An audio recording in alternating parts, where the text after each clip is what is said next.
All right, guys, we're sitting in a 2016 Ford Focus. It is a 2-liter engine. We're going over how to reset this oil maintenance light. First thing you're going to do, get your key, turn it into the on position. So that's 1, 2 clicks. Lights come on, annoying ass chime starts. I got a tire pressure sensor fault. I got to deal with that some other time. But we're going to go over how to reset this oil light. So you're going to want to come down here. You got your gas pedal and your brake pedal. At the same time, hold them. So brake first, hold it, and then gas pedal, hold it. And you'll see it pop up on the dashboard. Might take a second, maybe 3. Yeah, see? Service oil reset in progress. Just keep holding. I think it takes 20 seconds. I think that's the what the manual says. So just keep holding until it says complete.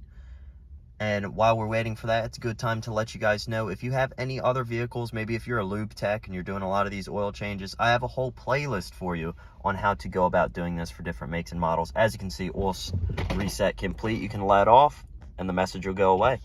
And then every oil reset, start the car up just to make sure. And you can see I have 1 message active, but that's just my tire pressure.